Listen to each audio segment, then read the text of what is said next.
నమస్తే. Welcome to my channel Vedageetha. ఓం శ్రీకృష్ణ పరబ్రహ్మణే నమః. ఈరోజు ఆంధ్ర మహాభారతం భీష్మ పర్వం 4వ భాగం.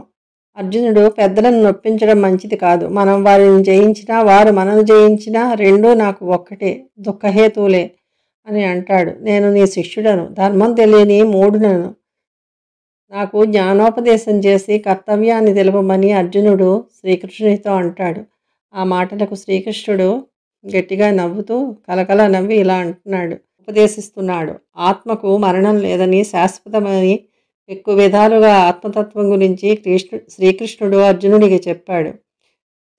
ఏమాత్రం దుఃఖించదగని వారి కోసం హృదయం కృంగగా దుఃఖిస్తున్నావు. నీవు తెలివైన మాటలు ఎక్కువగా మాట్లాడుతున్నావు.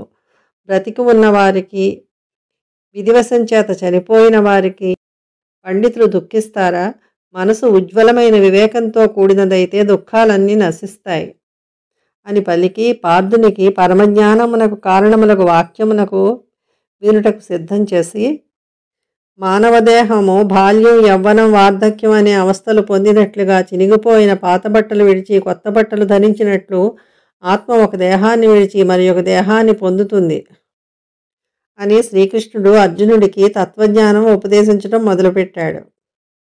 ఈ విధంగా పెక్కుబంగుల శ్రీకృష్ణుడు ఆత్మతత్వం అర్జునుడికి వివరించి చెప్పాడు. ఈ రీతి శ్రీకృష్ణుడు చెప్పగా ఆలకించి అర్జునుడు లేచి నిలిచే జగన్నాథంతో ఈ విధంగా అన్నాడు. నీవు నాకు అందించిన సందేశం, చేసిన ఉపదేశం మిక్కిలి రహస్యమైనవి. నా మీద నీకు ఎంతో దయమున్నది కాబట్టి ఈ ఆత్మజ్ఞానం నాకు కలిగించావు. ఈ ఆధ్యాత్మిక తత్వం వినటం చేత నాకు కొంత భ్రమ తొలగింది. యోగీశ్వరులు నీ రూపం చూడాలని తహతహలాడుతూ ఉంటారు.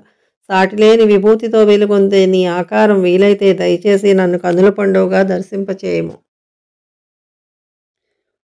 శ్రీకృష్ణుడు అర్జునునికి తన విశ్వరూపం చూపించాడు. అందులో సమస్త విశ్వమంతా అర్జునునికి కనిపించింది. అర్జునుడు ఇలా అంటున్నాడు దివ్యమైన విశ్వరూపాన్ని చూసి, కృష్ణ, నీ ఆకారం ఏ లెక్కలకు అందేది కాదు. ఈ సమస్త ప్రపంచానికి మూల కారణం నీవే అని గ్రహించాను. ఈ భూమి, ఆకాశం, దిక్కులు అన్నీ నీలో అంతర్భాగాలే. ఓ కృష్ణ, నీ ముఖం నుండి అగ్నిజ్వాలలు వెలువడుతున్నాయి. శత్రు సైన్యంలో ఉన్న రాజులే కాదు, మన సైన్యంలో ఉన్నవారు కూడా గుంపులు గుంపులుగా నీ ముఖంలో ప్రవేశించి బ్రగ్గుతున్నారు.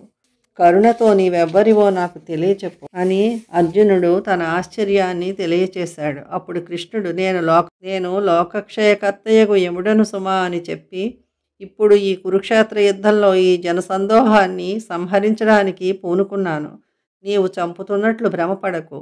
ఈ భీష్ముడు, ద్రోణుడు మొదలైన వారంతా చనిపోవలసిన వారే. నీవు నిమిత్తమాత్రుడవు మాత్రమే. నీవు చంపినట్లుగా కనిపిస్తుంది. ఇది తప్పదు. నీవు యుద్ధంలో విజయం పొంది రాజ్యాన్ని ఏలుకో. లే, ఇక యుద్ధం చెయ్యి అని కృష్ణుడు అంటాడు. ఆ మాటలకు అర్జునుడు వణుకుతూ చేతులు జోడించి నమస్కరించి దగ్గుత్తికైన గొంతుకుతో ఇలా అంటున్నాడు. నీరు, గాలి, సూర్యచంద్రులు, అగ్ని మొదలైన తత్వాలన్నీ నీవే. ఎల్ల లోకాలను నడిపించేవాడవు నీవే. ఎన్నడూ పతనం లేనివాడవు, శాశ్వతుడవు నీవే. నిన్ను ఎరుగకుండి యాదవుడని సకుడని మేనబావయనియే సహభోజనములు సల్లాపంబులు నొనరించుచు మేలమాడుచుండుదు నిపుడున్. ఓ శ్రీకృష్ణ పరమాత్మ, నిన్ను తెలియక యదువంశంలో జన్మించిన మానవమాత్రుడిగా, ఒక స్నేహితునిగా, మేనబావగా తలచి కలిసి భోజనం చేయడం, వేళాకోళం చేయడం చేశాను. నన్ను క్షమించు. నీ ఎడల నేను తెలియక ఎన్నో తప్పులు చేశాను. వాటిని తల్లిదండ్రుల వలె క్షమించమని ప్రార్థిస్తున్నాను. నీ విశ్వరూపం చూచుట వలన ఆనందము కలిగినది, కానీ భయం కూడా కలుగుచున్నది. ఎప్పటిలా శాంతస్వరూపం ధరించు, నాకు సంతోషం కలిగించుమని నిన్ను వేడుకుంటున్నాను అని అర్జునుడు పలుకగా దయతో శ్రీకృష్ణుడు ఇలా చెప్పాడు. ఎంతో తపస్సంపన్నులు కానీ, మహర్షులు కానీ భక్తిభావంతో మాత్రమే చూడగలిగిన నా ఈ రూపాన్ని సాధారణ జనులు దర్శించలేరు.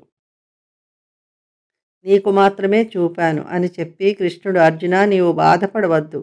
నీ అజ్ఞానాన్ని విడిచిపెట్టి భయం లేని వాడివై ఉండుము అని చెప్పి ప్రశాంతమూర్తిగా వెనుకటి రూపంతో కనిపించాడు. శ్రీకృష్ణుడు ఆధ్యాత్మిక విజ్ఞానాన్ని అర్జునునికి బోధించాడు.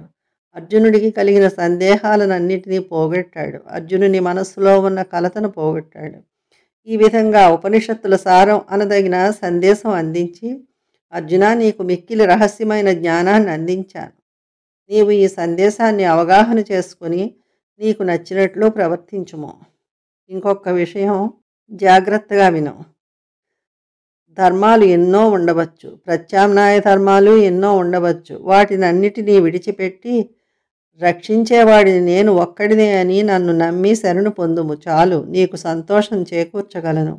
ఎన్నో మార్గాలు ఉన్నా శరణాగతి అనేది సులభసాధ్యమైన ఉపాయం. శ్రీకృష్ణుడు ఇక్కడ నన్ను అంటే భగవంతుడు అని అర్థం. మరొక వీడియోతో మళ్ళీ కలుద్దాం. Thank you.